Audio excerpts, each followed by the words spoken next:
A Hora do Sul na segunda rodada de entrevistas com os candidatos à Prefeitura de Pelotas. Pela ordem definida em sorteio, o primeiro a ser ouvido é Fernando Marrone, do PT. Todos serão ouvidos por 30 minutos, contando a partir da sua apresentação. Olá, candidato, obrigado pela disponibilidade de falar com a gente. Merece. Então, como está a sua avaliação desse momento da disputa eleitoral, agora se aproximando da reta final? Nós estamos muito felizes, né, com a campanha que nós estamos fazendo, levando a esperança para o povo de Pelotas.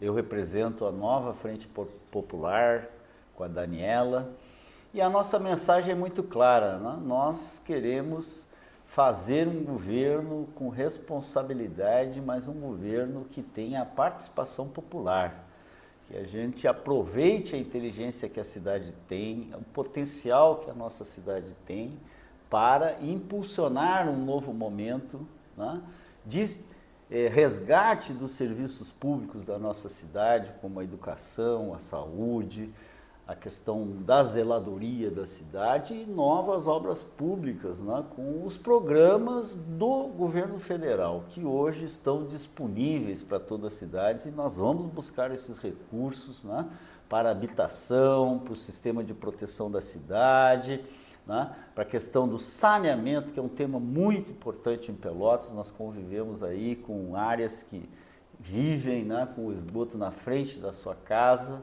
e solucionar esses problemas que nós viemos enfrentando na educação, na saúde, na assistência social aqui em Pelotas. Então, a nossa proposta é muito clara. Nós queremos uma reconstrução da nossa cidade com a participação popular e, né, com os programas do governo federal para que eles cheguem em Pelotas e cheguem para as pessoas. Bom, o senhor aposta muito nessa parceria com o governo federal, esse alinhamento com o presidente Lula.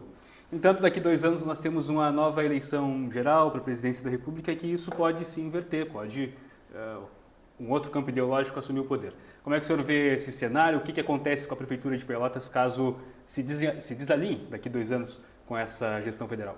Todos sabem, né, que hoje as prefeituras, os municípios têm muita dificuldade para resolver seus problemas, né, a partir dos seus recursos próprios, né, e que nós precisamos sim, né, dos programas federais que estão à disposição de todas as cidades.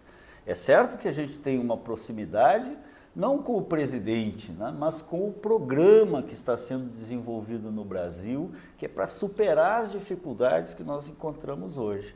Mas eu não tenho nenhum problema também de trabalhar, né, eventualmente, tenho certeza que o presidente Lula será candidato à reeleição e tende a se reeleger, mas eu não tenho nenhum problema. Eu governei a cidade quando o presidente era do PSDB, era o presidente Fernando Henrique Cardoso. E isso não nos impediu, pelo contrário, né?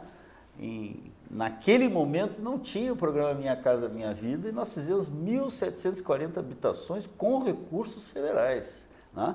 Nós trouxemos o projeto Monumenta para Pelotas no governo Fernando Henrique e o PT, naquela época a polarização era PT-PSDB. Então nada disso impede, né, que as prefeituras, né, elas têm direito a acessar esses recursos. É preciso ter uma gestão que se empenhe para buscar esses recursos e a gente resgatar as deficiências que a nossa cidade tem. Hoje, se o Legislativo repetir a configuração que há hoje em Pelotas, um governo do senhor teria minoria na Câmara. Como é que o senhor avalia essa relação com o Legislativo a partir de 2025? Hoje em dia, diferentemente de quando o senhor foi prefeito, hoje o Legislativo tem um poder muito maior de decisão, tanto a nível federal, mas também nos municípios, até mesmo com recursos de emendas. Como é que o senhor vê essa relação, essa governabilidade? Primeiro que nós somos, né, a segunda maior coligação do município, né, e nós temos candidatos com grande potencial e nós esperamos também fazer maioria na Câmara de Vereadores. Mas isso, né, independente os poderes são independentes, a Câmara de Vereadores e o Executivo são 2 poderes independentes. Eu sou homem do diálogo, né, eu governei com minoria na Câmara de Vereadores e nunca tive problema com a Câmara de Vereadores, né? porque há um interesse público coletivo que os vereadores também observam, né, na hora de aprovar os projetos. Se esse projeto é de fato de interesse da população, não há nenhum problema. E eu não pretendo, né, fazer nada sem um diálogo franco e aberto com a comunidade, com a Câmara de Vereadores, com todos os setores da economia, porque os desafios de Pelotas são desafios coletivos, né? São desafios de todos, não são desafios do prefeito, né? São desafios de todos. Hoje a campanha eleitoral em Pelotas está sendo bastante calma, em especial se a gente for comparar com o que está acontecendo em outras cidades brasileiras.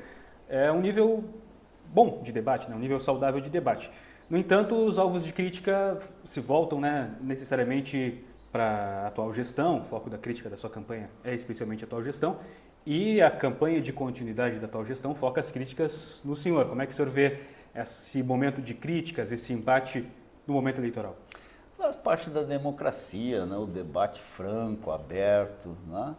E hoje é minoria no país os escândalos que se vê nas eleições municipais, né? Mas tem muita repercussão porque, enfim, às vezes é uma grande cidade, como o caso de São Paulo, e isso repercute, né, negativamente. Mas a maioria das eleições no Brasil estão transcorrendo dentro da normalidade, com debate político franco e aberto.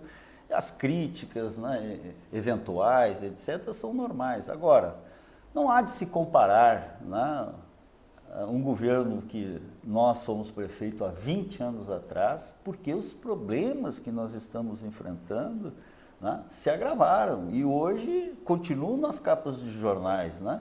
E mais, né, os recordes negativos que a nossa cidade, né, está apresentando na área de educação, né, na área da assistência social, com o maior número de moradores de rua, né, no tema da saúde, com filas intermináveis de cirurgias, especialistas, a UPA sempre lotada, o pronto-socorro não aguenta mais, enfim. Bom, essa é uma realidade. A zeladoria da cidade não precisa fazer crítica, quem faz a crítica é o povo, né? Então a gente só observa isso, que não há como se comparar, né?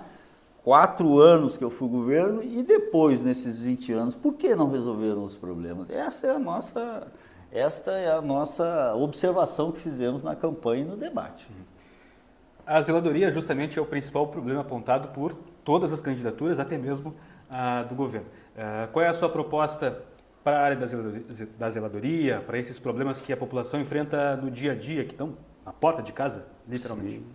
O maior problema que a cidade tem é a saúde, né? É isso que o povo mais reclama, porque a vida está sempre em primeiro lugar, né? Então, mas a zeladoria chama atenção pelo completo abandono que a nossa cidade se encontra. Quando eu estive na prefeitura, o meu contrato de zeladoria era 3 vezes maior do que nós temos hoje. É por isso que a cidade está assim. É por isso que a nossa zona rural não tem manutenção das suas vias, né? É porque o contrato que nós temos hoje de manutenção, de limpeza, etc., é um contrato aquém da necessidade da cidade. No primeiro dia de governo, nós vamos rever esses contratos. A primeira coisa que nós vamos fazer é livrar a cidade desse lixo espalhado que nós temos por tudo quanto é canto, não só na cidade, mas na zona rural. E começar um processo, né, de recuperação das vias e buscar os recursos, principalmente os recursos a fundo perdido, para fazer o caminho do ônibus. Este vai ser um programa prioritário nosso. O sistema de transporte coletivo vai circular sobre asfalto em toda a cidade. E isso vai beneficiar todos os bairros, porque todos os bairros vão ter uma via asfaltada para o sistema de circulação do transporte, mas também para todos os usuários de bicicleta, de moto, de carroça, enfim. Todos vão ter um laço asfaltado dentro do seu bairro para que facilite a mobilidade e melhore as condições de vida. Na área da saúde que o senhor mencionou, atualmente está em construção o novo hospital de pronto-socorro regional, deve ser concluído, deve ficar para ser organizado na próxima gestão. Como é que o senhor propõe que seja o formato de gestão, de organização desse novo hospital? Eu não tenho nem ideia, porque não há transparência sobre o que vai ser, né, o que é a intenção do governo do estado com o hospital regional em Pelotas. Se o hospital é regional, é de responsabilidade do estado e não da prefeitura.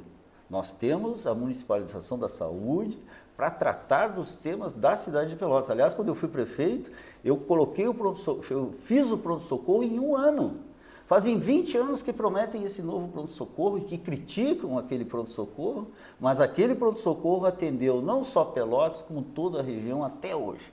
20 anos. Né? Então, bom, fazer um prédio é fácil, né? Erguer um prédio é fácil. Agora, equipar este prédio e fazer a manutenção de um hospital geral de pronto-socorro, que é urgência e emergência, é o que tem de mais caro na área da saúde, não pode ficar na conta do município de Pelotas, se é um hospital regional. Então nós vamos ter que ver isso aí, como é que o governo do estado está pensando, porque até agora não há nenhum encaminhamento sobre de como vai ser essa gestão e qual vai ser a responsabilidade do estado e qual vai ser a responsabilidade da prefeitura. Ainda na saúde, o senhor propõe a criação de 2 novas UPAs em Pelotas. O que o senhor pretende para esse atendimento básico, que é onde há uma fragilidade maior também nas UBSs? Como é que é a sua proposta? Como é que vai ser essa formatação dessas 2 novas UPAs? As UBSs têm que ter médicos e têm que ter medicamentos para que as pessoas possam ser atendidas ali no seu local de moradia. E isso nós não vemos mais na nossa cidade, né?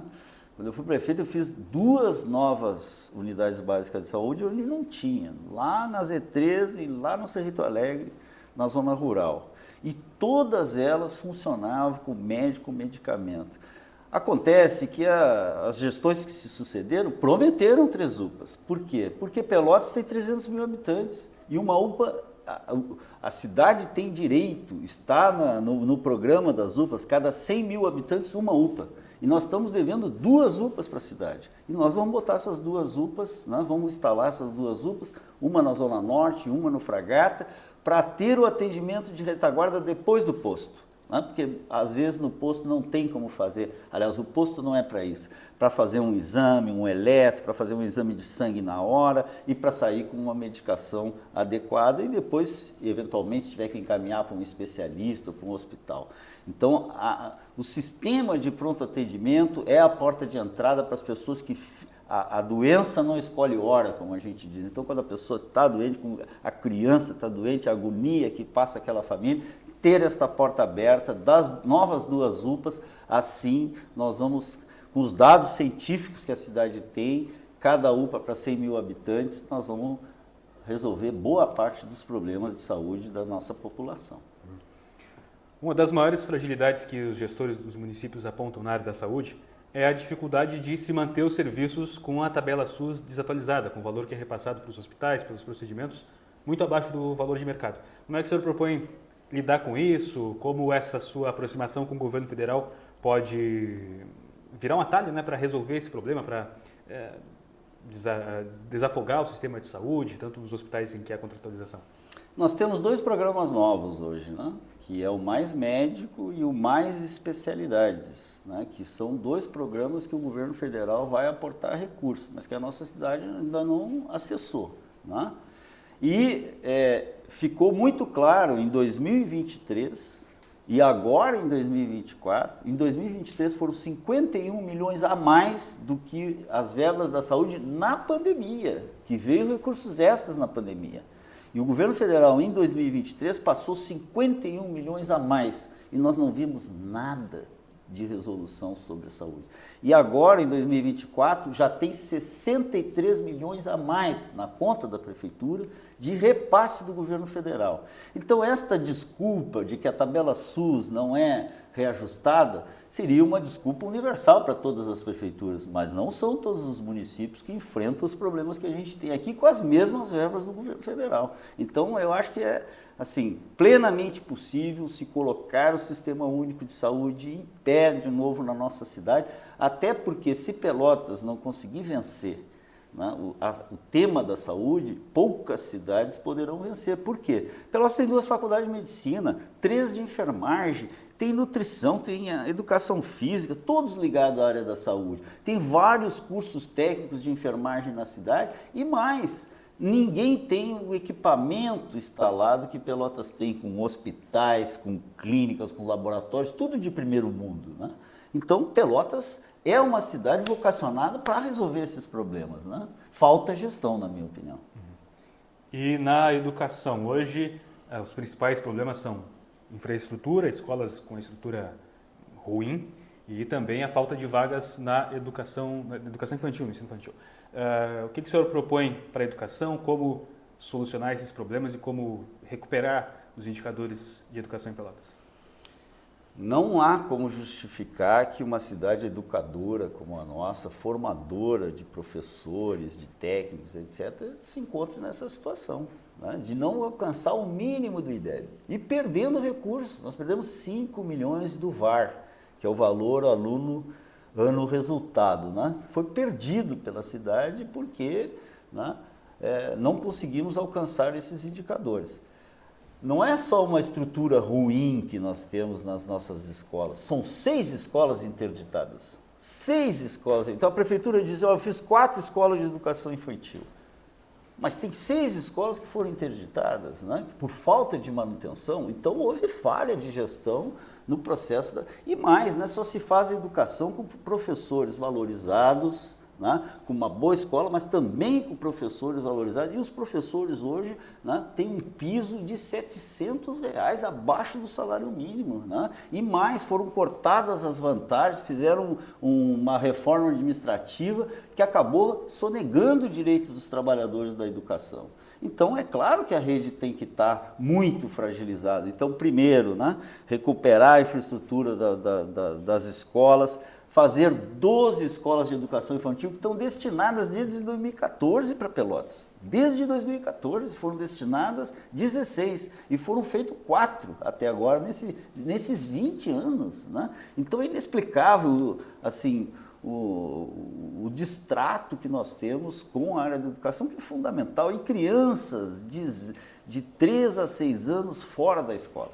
Esta, na minha opinião, é o principal item que nós temos de deficiência na área da saúde, de deixar crianças fora da escola, quando não há nenhum impeditivo material, não há nenhum impeditivo de recurso para que a gente não possa superar essa dificuldade para as crianças estarem na pré-escola e na educação infantil.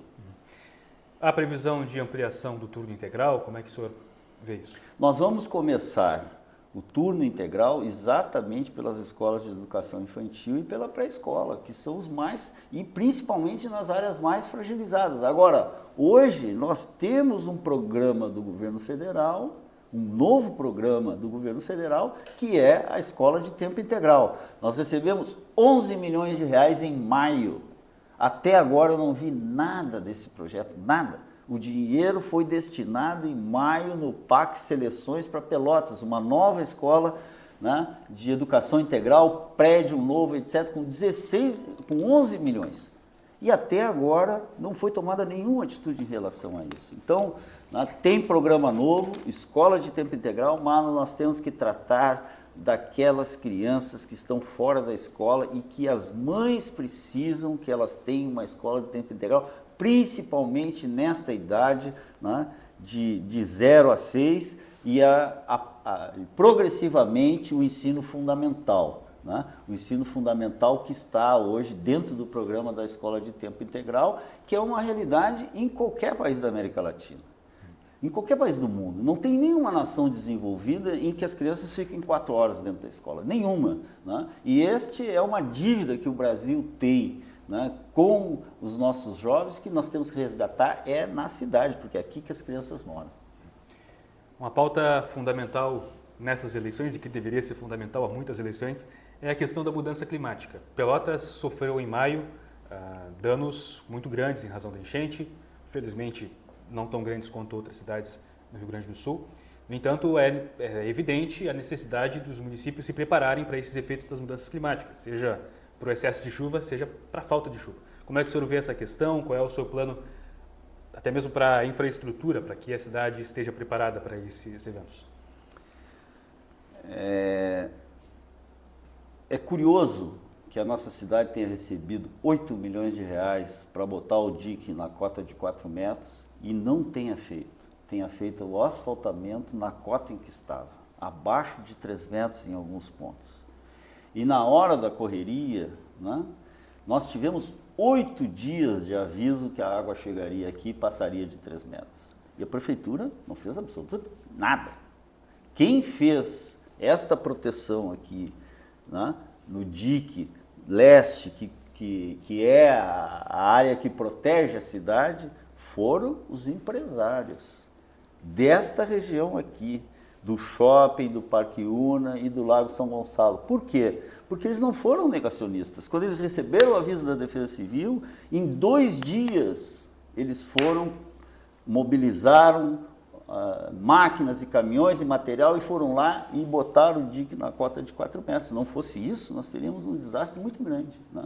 Então, agora é hora de proteger para novos paradigmas. E não é mais 4 metros. O relatório do IPCC da ONU diz que as cotas abaixo de 5 metros vão sofrer muito nos próximos 10 ou 15 anos. Então, as obras que nós temos que fazer do sistema de proteção da cidade, que existe recursos hoje, né, das cidades resilientes, do PAC, vão ter que ser reprojetados. Nós vamos fazer um bom projeto, né, usar a inteligência da cidade, os técnicos que nós temos aqui. O SANEP tem excelentes técnicos que conhecem essa realidade como ninguém, né, e fazer um novo sistema de proteção. Porque esse sistema ele foi totalmente reformado em 2001, quando eu estava na prefeitura. Todas as casas de bombas foram trocadas por bombas mais potentes num programa de eficiência energética da CE, que financiava e a gente pagava com a diferença da conta. Nós fizemos o dique do Valverde na época com cota de 2 metros e colocamos as casas de bombas no Valverde. Fizemos aqui na Vila Farroupilha também a instalação de 2 casas de bombas no Santa Bárbara. Era o projeto, né, da época. Hoje, 20 anos depois, nós estamos numa outra realidade, que são das mudanças climáticas mais acentuadas. Então, precisamos de um novo projeto. E eu vou buscar esses recursos e nós vamos proteger a nossa cidade. E quanto à população em áreas de risco, como na Z3, Natal, o que o senhor propõe para essas regiões? O que pode ser feito para salvar essas pessoas? Laranjal, na Z3, o próprio Balneário dos Prazeres, que está hoje com toda a sua orla solapada, né, porque não foi feita a manutenção daquela contenção que nós tínhamos feito lá atrás. Eles vão ter planos específicos de proteção ambiental. E as áreas, né, que repetidamente são alagáveis e que nesta enchente, né, perderam quase tudo, o governo federal está com o programa do Minha Casa Minha Vida para reconstruir essas casas, mas não reconstrói no mesmo lugar, né? Não reconstrói nessas áreas que foram alagadas. Então é preciso, lá na Z3, desapropriar uma área alta, que é uma granja que tem lá, precisa daquele terreno, para realocar as famílias lá para cima, né?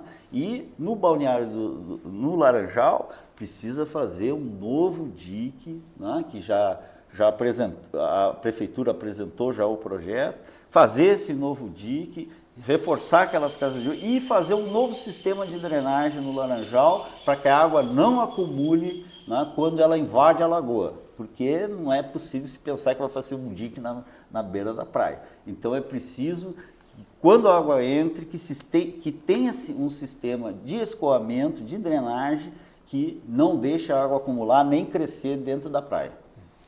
Se não me engano, no debate o senhor mencionou a necessidade de Pelotas se preparar para a retomada do polo naval e para a exploração da bacia de Pelotas no mar. Por onde passaria essa preparação? Qual é o caminho para isso? Quando o polo naval estava funcionando, nós tínhamos em torno de 5.000 trabalhadores daqui de Pelotas que trabalhavam no polo naval. Esses trabalhadores teve um mutirão, um esforço enorme com o Instituto Federal para treinamento e capacitação, porque nós não tínhamos sequer soldadores.